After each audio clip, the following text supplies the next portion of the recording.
វត្តអារាមនេះកូនកន្លែងសិក្សាដ៏ពិសេសណាស់តាំងពីបុរាណមកជាកន្លែងដ៏ពិសេស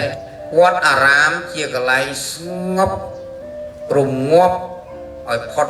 ចាកកង្វល់ក្នុងជីវិតកន្លែងប្រតិបត្តិផងកន្លែងរីករាយផងវត្តអារាមនេះណាជាកន្លែងបណ្ដុំសិលធម៌គុណធម៌និងការបណ្ដុះបុណ្យកុសលសេចក្តីល្អឲ្យកើតឡើងវត្តអារាមយើងនេះណាកូនជាមន្ទីរពេទ្យសម្រាប់ព្យាបាលខាងផ្លូវចិត្តដល់ពុទ្ធបរិស័ទគ្រប់ស្រទាប់វណ្ណៈទាំងអស់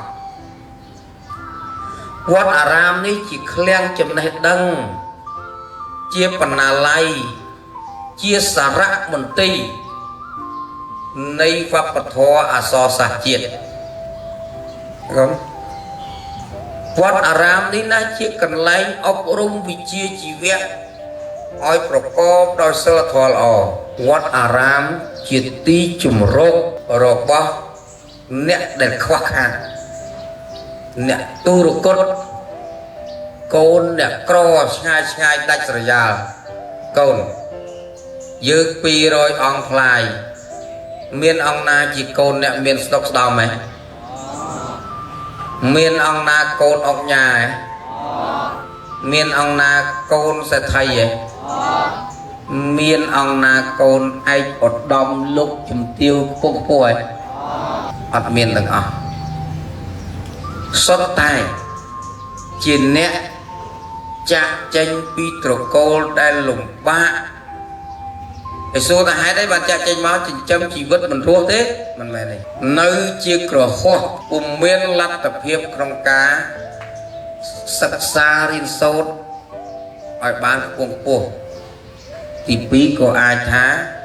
យើងខ្វះលទ្ធភាពក្នុងការរស់ផងដែរតែព្រះសង្ឃនេះណាកូន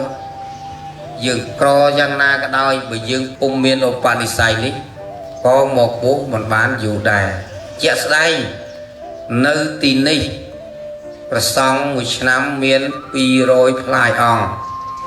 អ្នកដែលមាននិស្ស័យអប់រំចិត្តអ្នកដែលមាននិស្ស័យអប់រំក្នុងការសិក្សាអ្នកដែលមាននិស្ស័យធ្វើជីវិតឲ្យប្រសើរនៅជាមួយនឹងចំណេះដឹងនឹងការប្រតិបត្តិហ្នឹងមានតិចមែនទេកូនអញ្ចឹងអ្នកខ្លះមកហើយក៏ត្រឡប់និមន្តទៅវិញអ្នកខ្លះសិក្សាមិនចាំទន្ទិញស្វាត់ជាយមិនចាំប៉ុន្តែខំប្រឹងព្យាយាម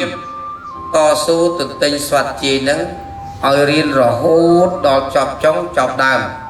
ដល់ចេះគិតពិចារណាថាជីវិតនេះលុះណាមានទ្រព្យពលគឺវិជ្ជានេះទើបប្រសើរពងពោះណា